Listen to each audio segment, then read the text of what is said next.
In the audit committee's hearing room, the air hung so still that every heartbeat seemed to echo against the walls. Under the scrutiny of dozens of eyes, my mother, Karen Murphy, slowly rose to her feet. She wore an impeccably tailored Chanel suit that I recognized from last month's display window at Macy's department store. The expensive fabric now seemed to mock everything she had once stood for.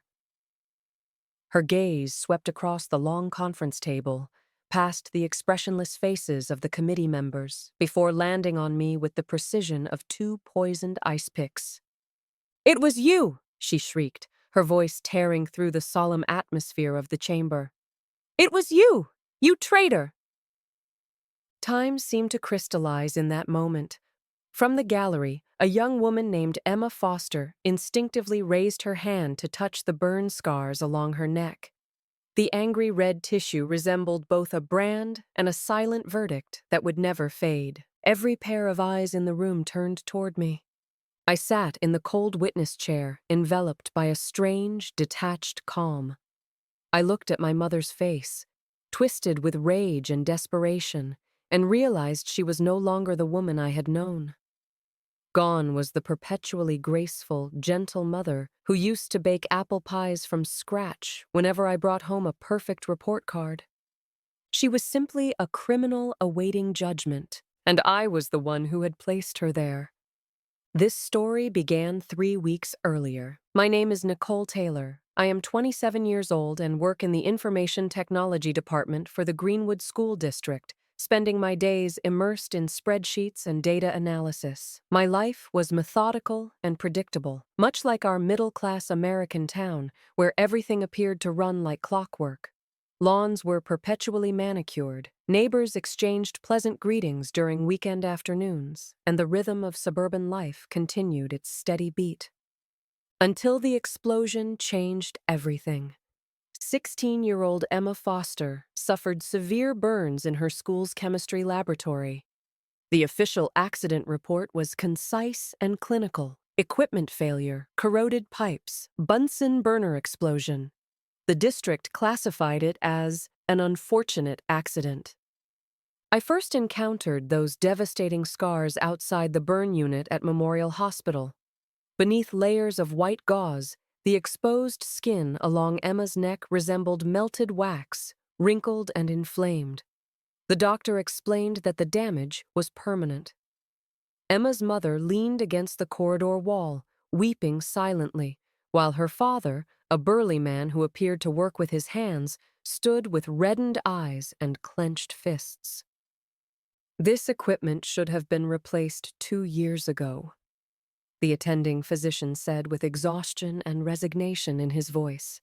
Multiple repair requests were submitted, but they were all denied.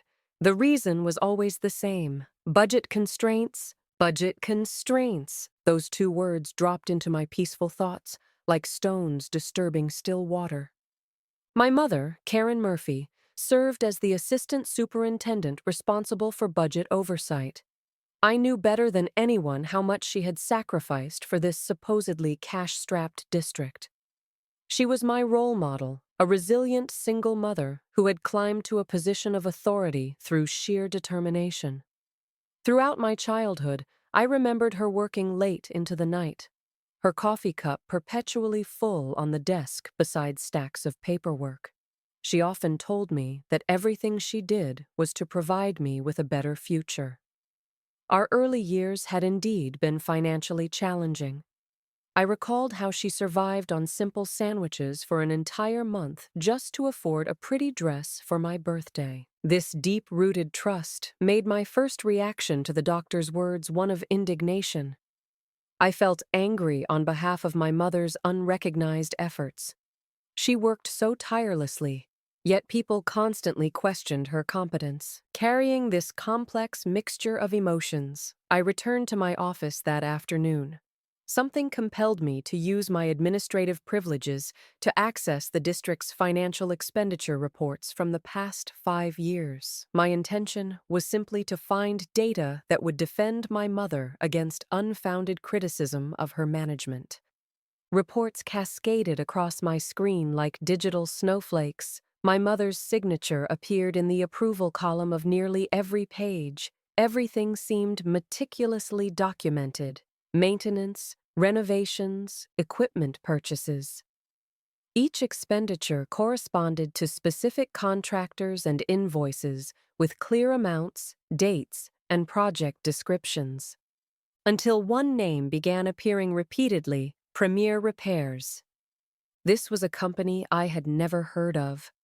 Over the past 3 years, it had been awarded nearly half of the district's maintenance contracts, handling projects ranging from roof waterproofing to gymnasium floor restoration. When I roughly calculated the total, this single company had received over $40 million from our school district.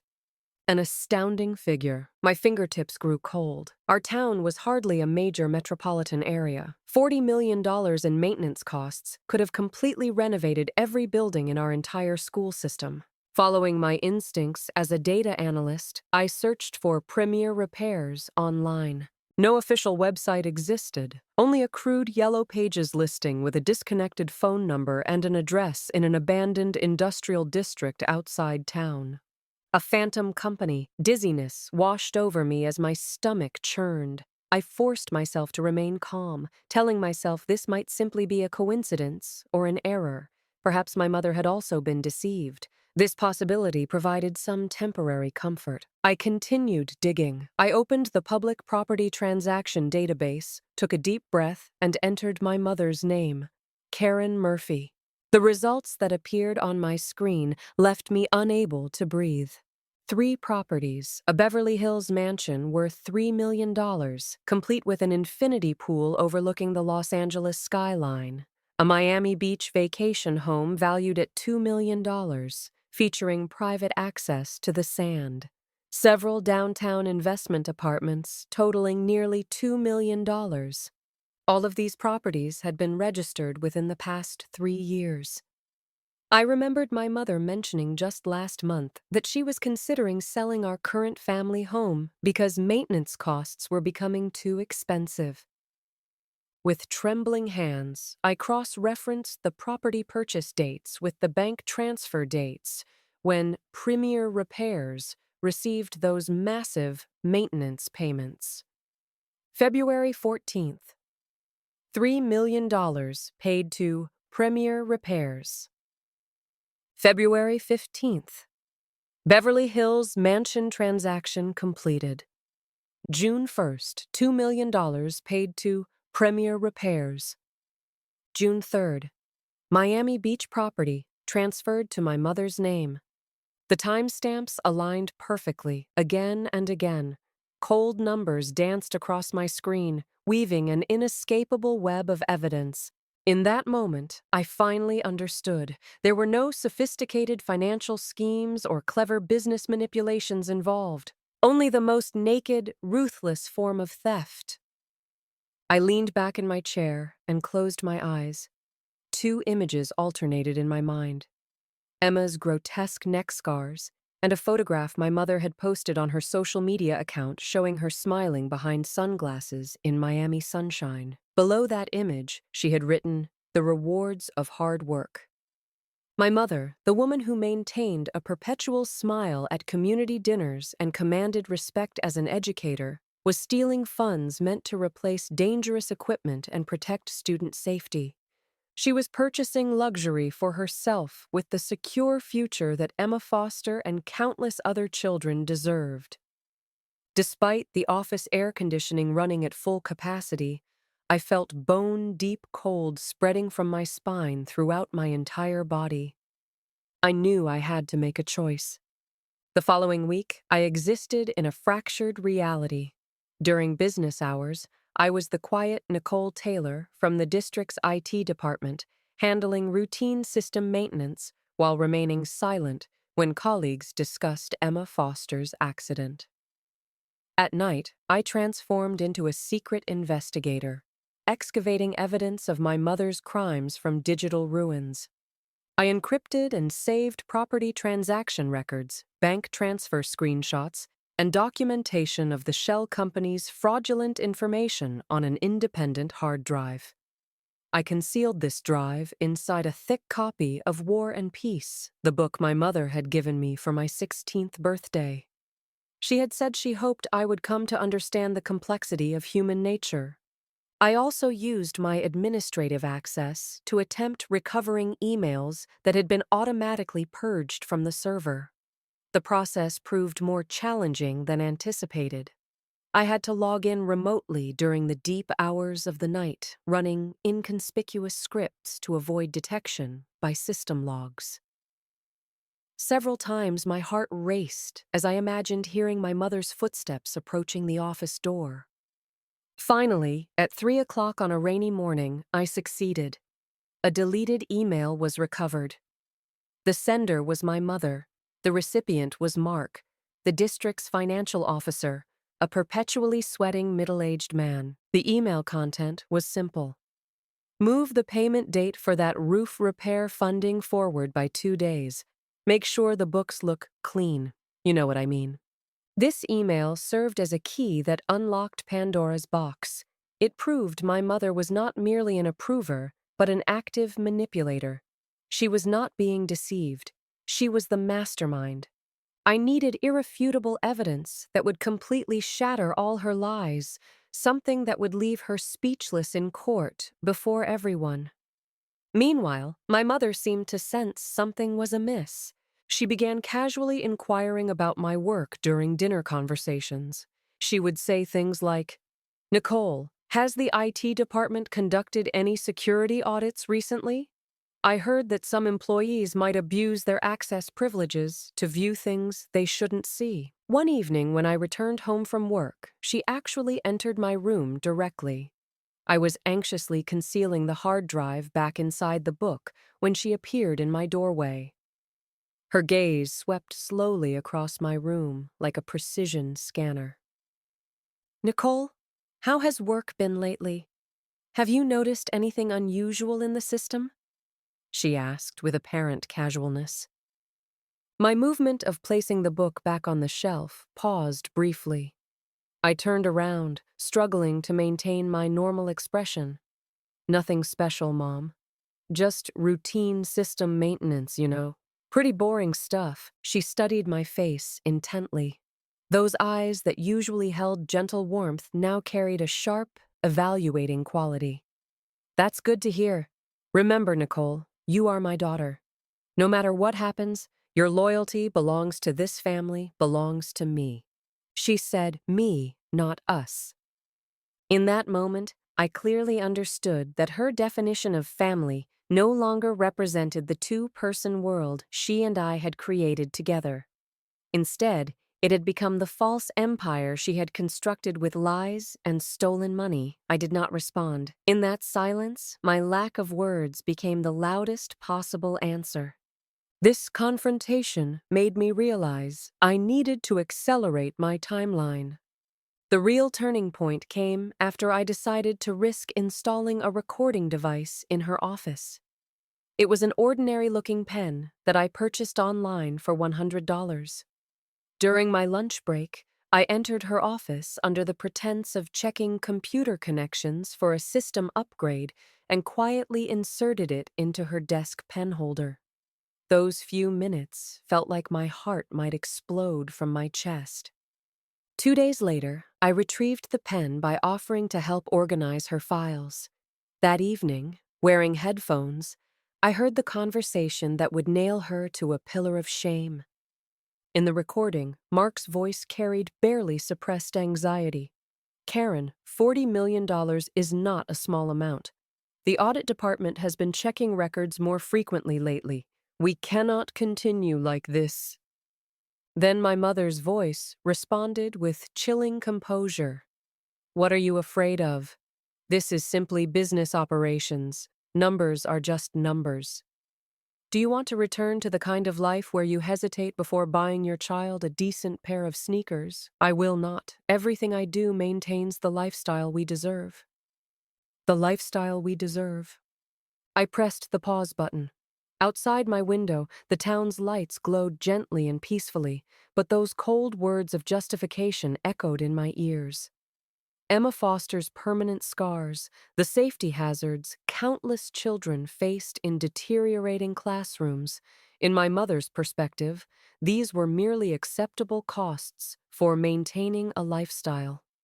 I deleted the recording from the device and sent backup files along with all other evidence to an encrypted email account. The account belonged to Jessica Cole, a lawyer I had found online who was renowned for her composure and professionalism. The next day, I took a half-day off and visited her law firm. Jessica Cole was a woman in her 40s with efficient short hair and penetrating eyes. She silently reviewed all my evidence, including the audio recording. "Nicole?" She looked at me seriously. "Once we initiate a formal audit investigation, there will be no turning back. Your mother will face extremely serious charges. This will not only destroy her career, but completely devastate your family. Are you certain you want to proceed?" I thought of Emma Foster's bandaged arms, my mother's words that numbers are just numbers, and memories of my mother eating sandwiches for a month to save money when I was young. Tears blurred my vision. "I am certain," I said.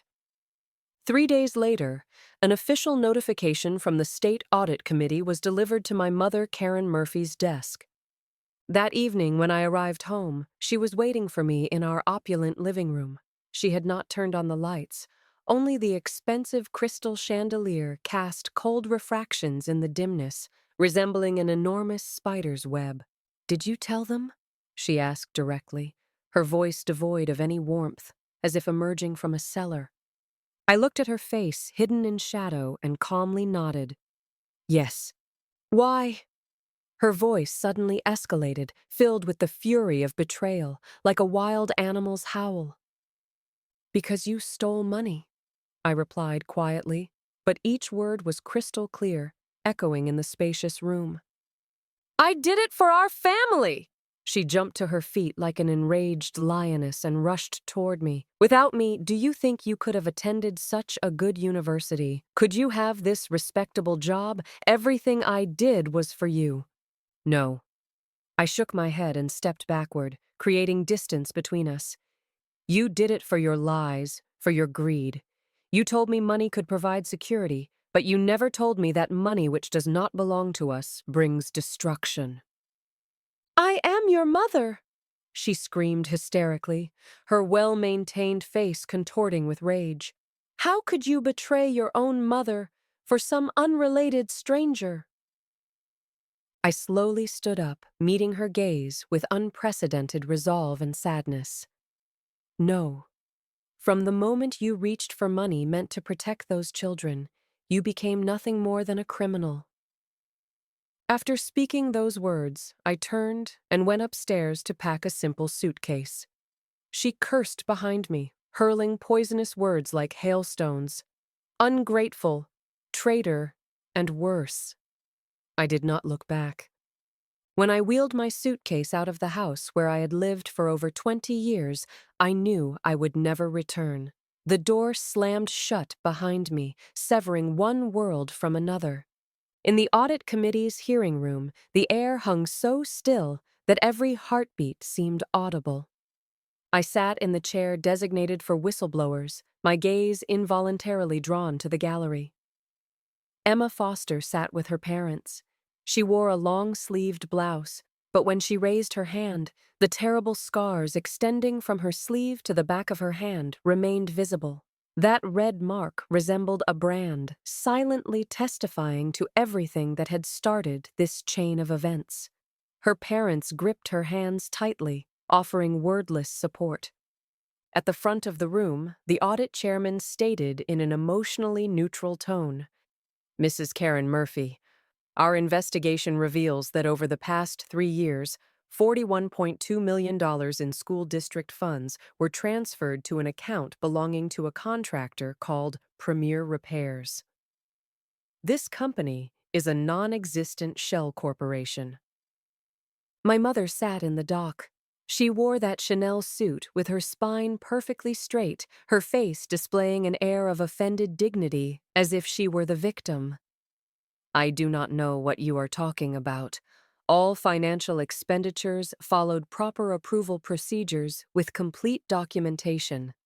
If the contractor engaged in fraud, that is the contractor's deception, not my responsibility. Her defense was calm and articulate, almost flawless. The audit chairman did not argue with her, simply signaling the technician to play an audio recording. The hall instantly fell silent, then my mother's familiar yet strange voice filled the space. "What are you afraid of? This is simply business operations. Numbers are just numbers. Everything I do maintains the lifestyle we deserve." When the recording ended, the room fell into deathly silence. I watched my mother's body shake violently. The composure on her face cracked and peeled like cheap paint. Her gaze frantically swept the entire chamber, searching for the source of that voice. Finally, her eyes traveled across the long conference table, past the expressionless committee members, and landed on me like two poisoned ice picks. "It was you!" she shrieked, her voice tearing through the chamber's solemnity. "It was you! You traitor!" Time seemed to freeze. Every pair of eyes turned toward me. The audit chairman struck his gavel. "Order! Call witness Nicole Taylor." I stood and walked toward the witness stand. Those dozen meters felt like crossing a century. Each step was extraordinarily heavy, yet extraordinarily determined. I sat down, facing the microphone, and my mother's eyes filled with venomous hatred. "Ms. Taylor," the audit chairman asked, "please state the facts as you know them." I took a deep breath and began calmly narrating my story. From discovering the phantom company to tracing the luxury properties purchased in my mother's name, from finding deleted emails to obtaining that final recording. My voice remained steady without a tremor, as if describing a case that had nothing to do with me. I verified every large payment made to Premier Repairs. Within days of each transfer, I found nearly equivalent amounts used to purchase properties in California and Florida, all registered under my mother's name, Karen Murphy. After completing my statement, I raised my head and looked directly at her. As I testified, my mother completely collapsed. She no longer attempted to defend herself, only cursed me with the most vicious language, calling me ungrateful and accusing me of destroying everything she had built. She even mentioned my father, the man who had left us when I was very young, claiming I was as cold-hearted and ruthless as he had been. Her screams and wails echoed through the dignified chamber, seeming completely out of place. Finally, two bailiffs approached and escorted her from her seat. As they led her away, she continued staring at me with hatred that could have consumed me entirely. I watched her disappear through the doorway without crying, feeling only an enormous hollow exhaustion. I had won this war, yet felt as though I had lost everything. 1 year later, the court's verdict had long since been finalized. My mother was sentenced to 10 years imprisonment on multiple charges, including embezzlement and abuse of power, plus $5 million in fines. All illegally acquired properties registered in her name were seized and auctioned, with proceeds returned to the school district treasury. She was permanently banned from any education-related employment. I never visited her again. After the trial, she rejected every visitation request I submitted. Her lawyer informed me that she claimed she had no daughter. I left Greenwood, abandoning that town filled with memories and pain. Local residents gossiped about me constantly. Some called me a hero, while more whispered behind my back that I was a cold-blooded creature who would betray even my own mother. I sold our family home and moved to another city. I found new employment with a nonprofit organization dedicated to monitoring integrity in educational systems, using my data analysis skills to help places like Greenwood establish more transparent financial systems. Life continued in quiet busyness, but that scar remained forever. I often woke from midnight dreams, haunted by my mother's vengeful expression as she was led away. I asked myself 1,000 times, whether I had truly done the right thing. This evening, I was invited to attend a musical recognition event hosted by the Greenwood School District Foundation. After new funding was secured, many previously eliminated arts and music programs had been restored. I hesitated for a long time before finally deciding to return and see the results. The auditorium was brilliantly lit, filled with young, smiling faces. On stage, a new student orchestra was performing with shiny, new instruments. Emma was the first person to receive an award that evening. She had earned a music scholarship. On stage, she wore a beautiful evening gown and confidently played the cello. That Bach unaccompanied cello suite flowed from her hands with resilient, beautiful melody. The scars on her arms remained visible, but under the spotlight, they no longer seemed like ugly marks. Instead, they appeared to be medals of courage. When her performance concluded, applause filled the auditorium. During intermission, she crossed through the crowd and approached me. "Miss Taylor," she smiled, her eyes bright with light. "Please, just call me Nicole," I replied. She nodded, then said softly, "Thank you. We now have new music classrooms and these instruments, because of you." In that moment, emotions I had forcefully suppressed finally broke through like water bursting through a dam. Tears fell from my eyes without warning. I had lost a mother and lost what I had called home. The cost of this choice was so heavy that I lay awake night after night. But now, seeing this young woman who had regained her dreams because of my decision, seeing the students in the auditorium who now had greater possibilities because of fairness, I suddenly felt a sense of peace. It was not happiness or satisfaction, but something deeper. It was redemption. I had closed the chapter on my mother's crimes while opening new chapters for these children. After the event ended, I walked alone to the parking lot. The night air was crisp and cool. I took out my phone and dialed the prison's public number. This was my first proactive contact in an entire year. The phone rang for a long time. Just as I was about to hang up, someone answered. Noise came through the receiver, followed by an aged, hoarse voice. "Hello?" No longer the confident assistant superintendent, but simply a weary prisoner. I gripped the phone, remaining silent for a long time. "Mom," I finally spoke, my voice carrying a slight tremor. "It's me." A much longer silence followed from the other end, so long that I thought she had hung up. "I know," she slowly replied. No curses, no resentment, just 2 words, yet they seemed to exhaust all her remaining strength. I did not know what this response represented, forgiveness or simple acknowledgement, but for me, it was sufficient.